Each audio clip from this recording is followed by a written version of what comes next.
delivery system for vaccine. How to move to the next slide? I click what in the enter. Okay. So hi everyone. So my name is Dr. Radwan Almofti. I'm a pharmacist and I have a PhD in pharmaceutical science technology and formulation development. I've I've experience working for about over 20 years in various pharmaceutical company in various capacity, including research and development, compliance, and regulatory. So working in a mix with startups, medium and large companies in North America and elsewhere. So about 3 years ago, I established my own consultancy company with, along with several experts. They have also like similar to me, like over 10 to 20 years experience in various capacity in pharmaceutical and various dosage form.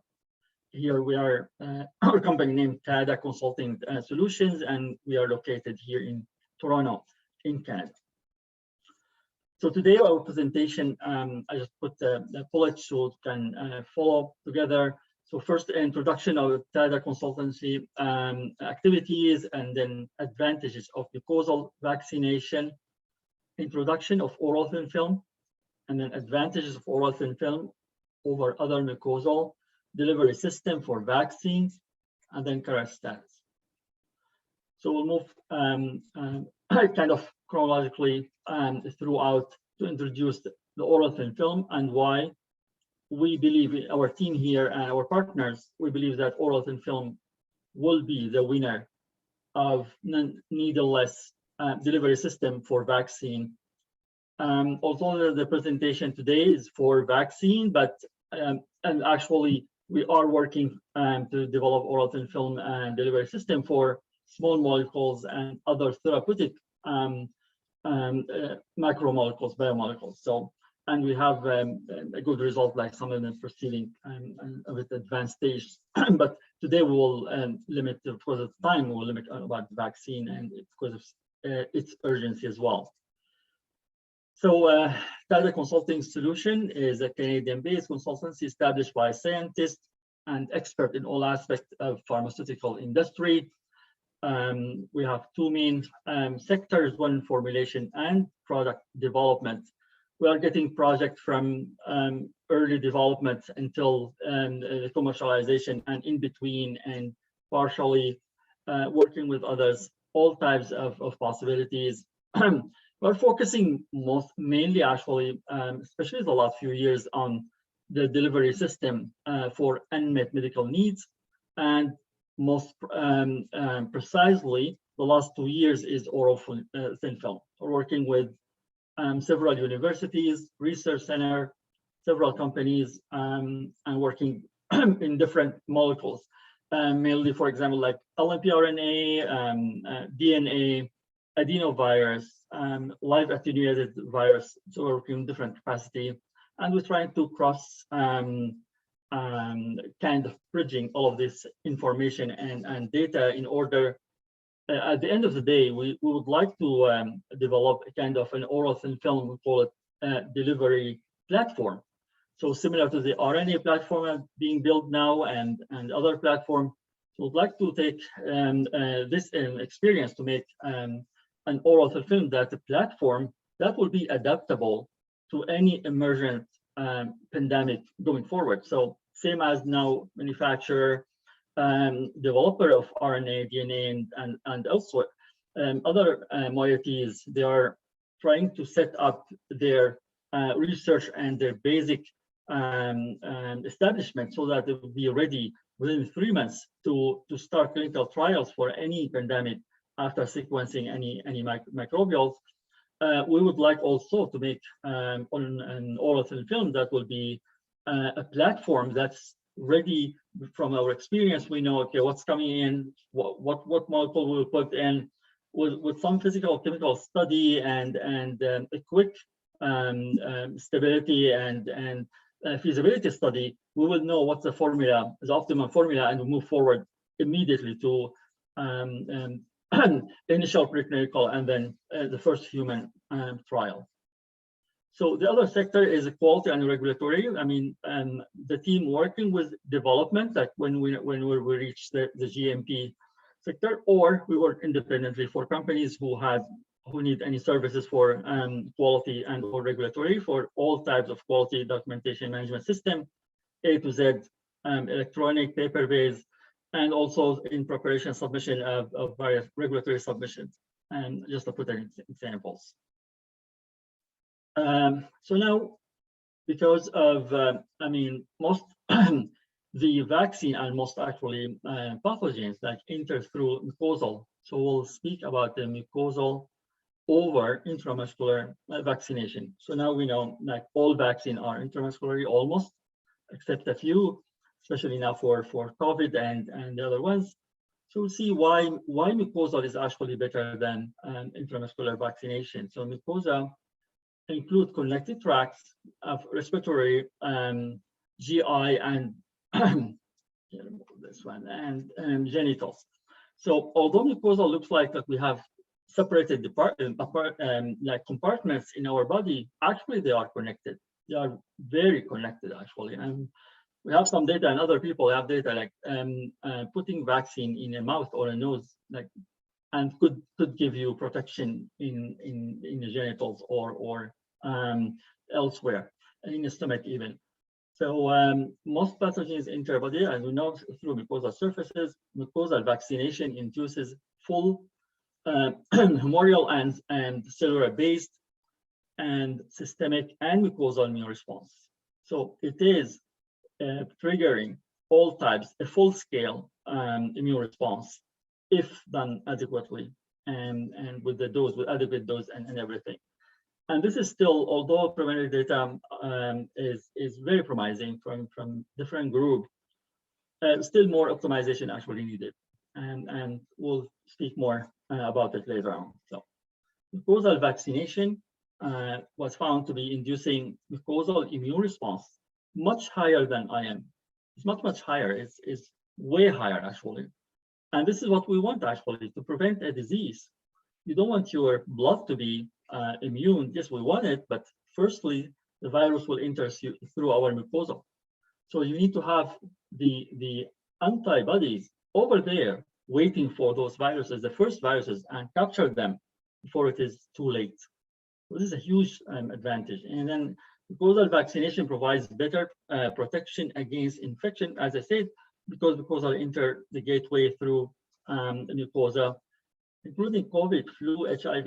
You can actually use the vaccine of HIV and oral thin film, and will give you all the way protection because it's connected against HIV. And there are some studies about that as well. Let's see why this is our face here. So continuing the advantages of mucosal over intramuscular. So mucosal vaccination, there are some preliminary studies actually, but several studies shows that it reduced adverse events that observed with intramuscular vaccination, especially adenoviral one. So this is a huge thing that we are working with one of the big pharma. But being consultant actually like limited our ability to put data here. So we'll speak in general, but once because several of these are under patent now or being submitted here and there. So we reach out to all of those partners and just we put here what we could put because they are like kind of confidential. But now this is a huge. I mean, if some vaccine actually they were withdrawn from the market because of the adverse events, and now we are seeing some really a good kind of promising result. It's not fully understood yet, but we are now in understanding the mechanism why when you go on mucosal vaccination versus IM, your adverse event actually are reduced. Of course, what we know is no needle. It's estimated that 40% of people, they don't go and don't comply with vaccination because they are needle phobia.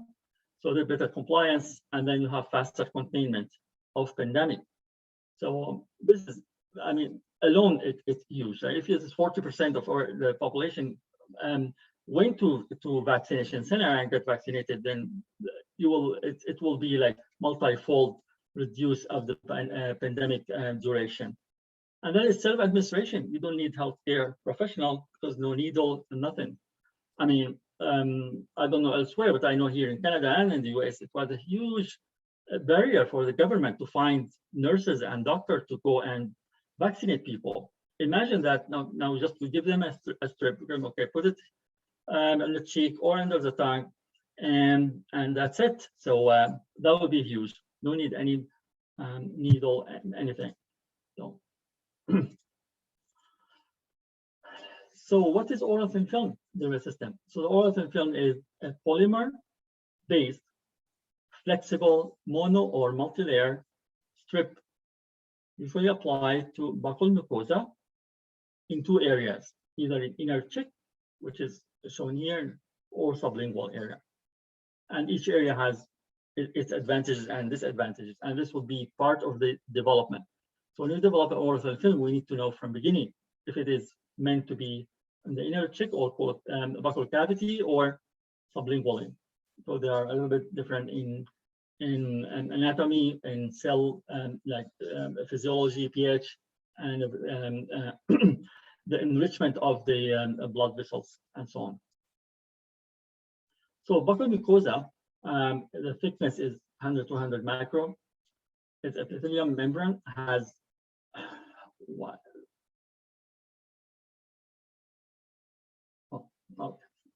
So it's the lipophilic and hydrophilic. So they can actually absorb both hydrophilic and lipophilic, because the membrane is lipophilic and between the cells is actually hydrophilic. Permeability is huge, about probably several thousand folds than skin, and comparable to intestinal, especially the sublingual.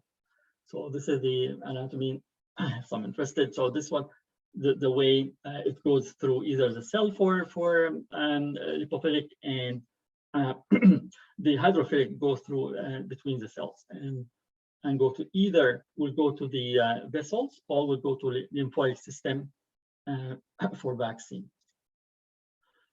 There are two major types of oral thin film: the mucoadhesive oral thin film. That's we are interested in for the vaccine. It adheres to the buccal mucosa and delivers systemic blood or systemic lymphatic system for the immune response. And oral dispersible OTF, which is instantly dissolved in mouth, swallow, and absorbed in the area. And this is what we have few products approved by FDA and EMA and other regulatory. I'm not sure if, I mean, these are clinical trials. I don't know if there's anything approved here, product with mucoadhesive. Even the name is not yet in the pharmacopoeia. I mean, the European pharmacopoeia recently included the oral dispersible OTF, which is this, but this one is still now, we know that ICH Health and the FDA are communicating with stakeholders to finalize the monograph and for this dosage form. Then continue the advantage of oral thin film now. So we spoke before until now, the advantage of mucosal vaccination. This is general because mucosal vaccination could be by nasal spray, by inhaler, drops, and now like dispersible tablets and so on, and oral thin film. So we spoke about mucosal, all of those better than IM or IV or else. But now why oral? Now we are arguing here that oral thin film is actually better than the nasal and inhaler and something with some variation, of course, but in general. So why is that? So I think that polymers, it's proven by us and by several other groups, stabilize vaccine with nucleic acid proteins, live attenuated viruses, and adenovirus at room temperature for long term.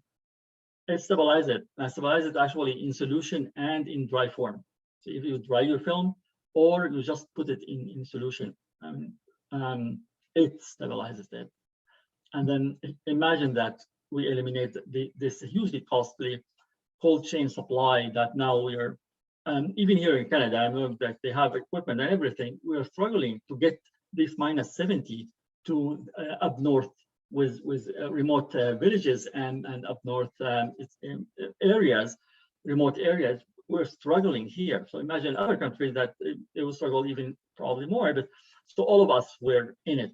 All remote area were suffering. And now imagine we don't need this cold chain. It's room temperature and storage also. You need to have storage with that condition. It's very expensive. It's needs specialized, technician and everything. So easy and comfortably administered. So no needles and no spray for nasal spray, so nostril, no inhaler to lung, and even no swallow that tablet. So you just put it in there and it will go by itself and give you the effect. So this will absolutely decrease and increase the compliance and decrease the incompliance, and that will give us a faster containment pandemic and healthier society and faster fighting of any future pandemic.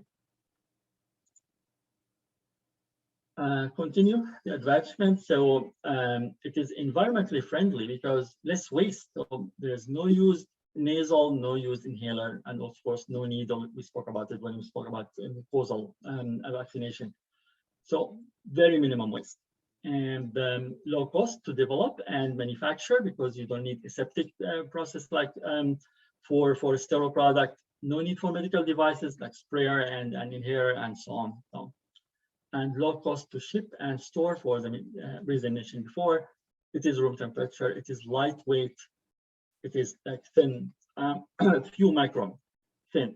So you can in one bag like this, you can put like several thousand of these. Imagine versus when you have to have water and needles and everything. It's something incomparable. Should this work? Okay. So we and nobody till now have like the final evidence that about what I am going to say, but what I'm going to say is really is based on connecting the dot of what we are seeing, what will happen with us and other groups in different areas. We could claim actually an oral thin film delivery system is the safest and most affordable delivery system for vaccine. It is safe because it reduces the side effects. Even nasal spray. Actually, I was reading like a couple of recent research. They have some central nervous system affected by that. There's an area in the nose when you inject it and go to that area, it will have severe actually adverse events. For inhaler, we don't need to mention that. I mean, everything you enter your lung, you are not comfortable, and for long term it will be not good. So we've ever been working for inhaler for insulin, and that was one of the major issue that everybody said, you know what, I'm coming back to needles during clinical trials. We don't want to keep inhaling those large particle of insulin in our tongue and keep coughing and stuff. So OTF solves all of this. Makes it possible to deliver affordable vaccine to anywhere in the world, including remote and underdeveloped regions.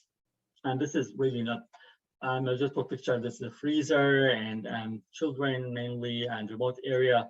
This is everywhere. I mean, every country has a remote area and not easy to find healthcare professional, freezer, and so on.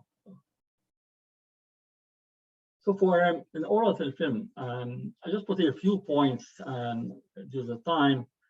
I said the film should have sustained ambient stability, shouldn't be like cracking or sticking or anything like that. Should be really nice, stable like that. Should be transferability and like endure that all of those shaking everything and hermetically sealed to prevent anything. Okay. Easy to handle and administration, optimized release versus absorbance rate. And this is a huge thing that we are working on. What is the release rate for the vaccine from the buccal cavity that will minimize the loss of the vaccine by swallowing, for example, or attacking by various enzyme or pH. So optimizing this rate is one of the art of making this oral thin film for vaccine, in order to make it like synchronize what is being absorbed versus what's being released. And of course, palatable, nobody likes to have unpleasant taste. In general, the component of oral thin film is that the polymer should be natural, carbohydrate, protein, resin, and there is some other synthetics like cellulose, and there are now commercially available like polymer and the list. Plasticizer in order to make elasticity and everything, increase flexibility, and glass transition temperature of the polymer, reduce friability of the film. So just maintain its durability and ability to sustain all of those harsh physical movement.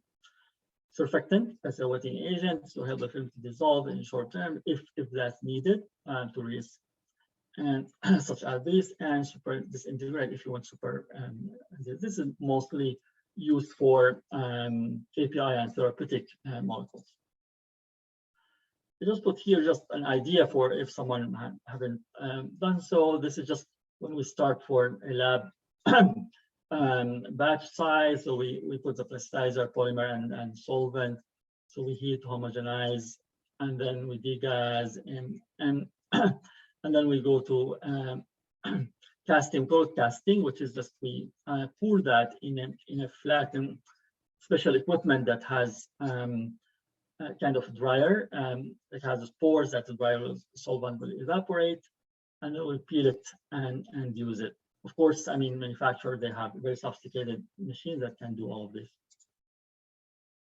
Okay, so this is just I thought to give an idea about how we think about the vaccine, or if we get a new vaccine or a company will start working with how we think about it. So we determine, this is one of the things, we determine the approximate dose equivalence. So if I am now giving like 30 microgram of mRNA by Moderna, not Moderna, Pfizer. So how much we need to put in the film in order to give equivalent dose or equivalent effect? Actually, no matter what we put, it is different. We found it's different. Other groups are different. Immune system is very complicated, and it will be finally is up to when we go to human trials and have established data, you will finalize your equivalent dose. Because we found that even if you put in inner cheek or you put under the tongue, the immune response is different, especially systemic. I mean, the systemic immune response is very weird and unpredictable. So even like there were some studies saying like that gene gun, they use that gene gun that just to push those DNA and to process the epithelial cells and get translated. They found that the power of the gun will determine what kind of immune response. So it's a big issue now working on. And so establish the excipient ratio in order to have the deliver and everything, determine the loading capacity, how much the maximum, because the film cannot just put as big as we want because we have limited space, the absorbance and disintegration for in vitro and in vivo. I'll not go through this. I mean, just I put it here because I mean there's 4 minutes according to my time. So, and if we want a long-term or accelerated, so this stability, and of course, based on this absorbance, the absorbance, yeah, and this integration dissolving, we can determine if we want a rapid dissolving film or sustained release film, and for how long. So we could actually achieve like 4 hours, can put here and still release. Is that what we want? So there are studies going on about that. So now the team working with a network of companies and with approved vaccines, either approved or vaccine in clinical trials to have an alternative, route of administration of this, and we have various data and optimization. There's a lot of work. I mean, make no mistake. I mean, although we made a statement that it is, we believe that it will be the winner, but there are a lot of work on optimization, and so that's why we are looking for partners at pharmaceutical universities, research centers. So if you are working in a vaccine or any molecules that, and you think that oral thin film, based on what I mentioned so far, it is of an interest to your delivery system or alternative delivery system, whatever product you're working on, we welcome any partnership about that. And I believe like we have accumulated really advanced experience in this field. Also, just as I mentioned, like we are not just working for vaccine, we are actually working to develop OTF delivery system for conventional small molecules and macromolecules API. We are working with several molecules for therapeutic, not vaccine, and we have some really nice success and some areas with challenges. So also any partner with this conventional API, if you are interested, we can collaborate with you. So thank you very much. So if any question, you can contact Victor, or this is my email, radwan@consultantswiths.com, and this phone number. We're in Toronto, Canada. And thank you very much for your patience to listening to me, and I'm open to answer any questions, if any.